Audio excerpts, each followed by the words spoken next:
Santapan Harian Kamis 14 April 2022.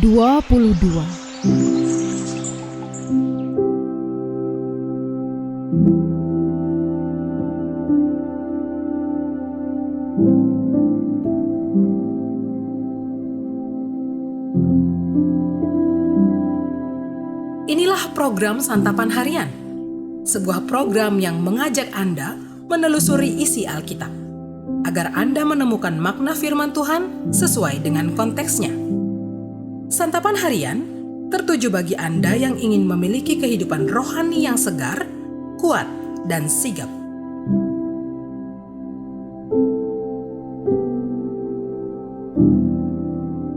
Hari ini kita akan membaca Lukas pasalnya yang ke-23, ayatnya yang ke-26 hingga ayatnya yang ke-32.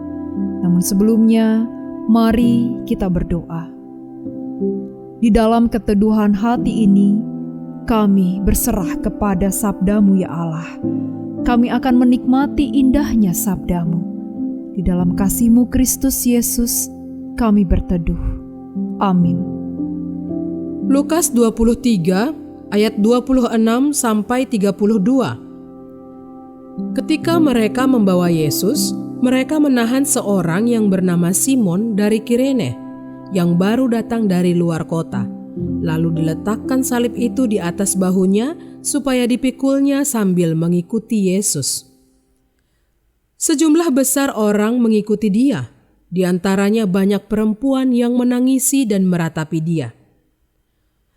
Yesus berpaling kepada mereka dan berkata, "Hai putri-putri Yerusalem, janganlah kamu menangisi aku, melainkan tangisilah dirimu sendiri dan anak-anakmu.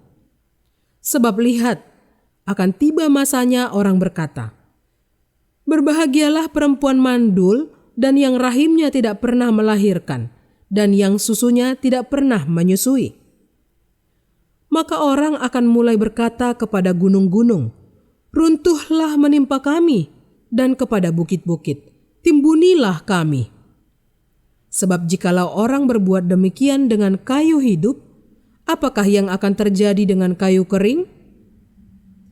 Dan ada juga digiring dua orang lain, yaitu dua penjahat, untuk dihukum mati bersama-sama dengan dia."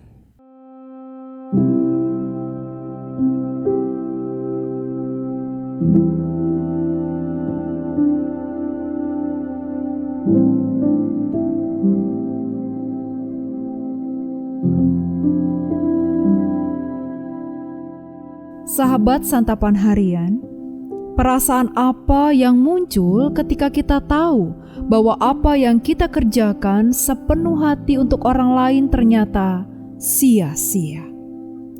Lazimnya kita akan merasa sangat kecewa. Mungkin perasaan itu juga yang ada di dalam diri para perempuan yang mengikuti Yesus dan menangis karena melihat Yesus akan disalibkan. Alih-alih berterima kasih atas dukungan yang mereka berikan melalui tangisan, Yesus malah meminta mereka agar tidak menangisinya.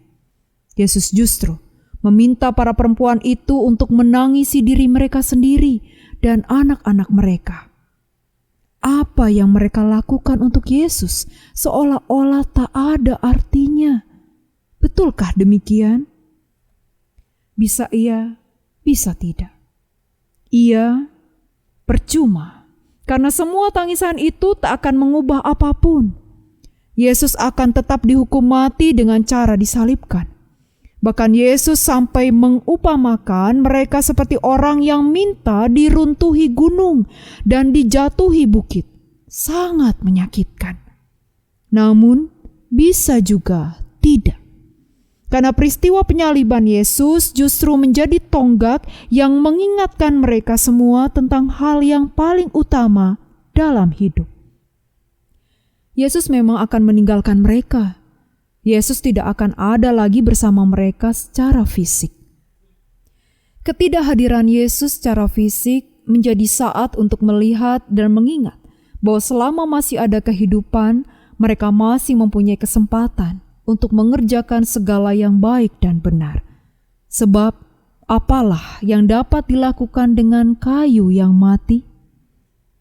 Kematian Yesus akan menjadi hal yang percuma bila para pengikutnya sekedar menangis dan meratapi diri sendiri, takut dan putus asa karena mengira Yesus tidak lagi peduli terhadap mereka.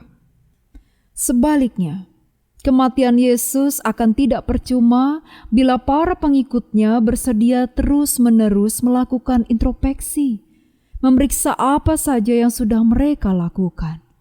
Apakah sudah mengerjakan semua yang Yesus perintahkan?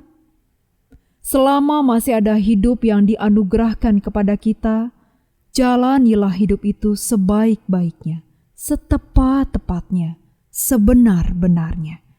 Hanya dengan cara itu, kematian Yesus tidak percuma. Mari kita berdoa.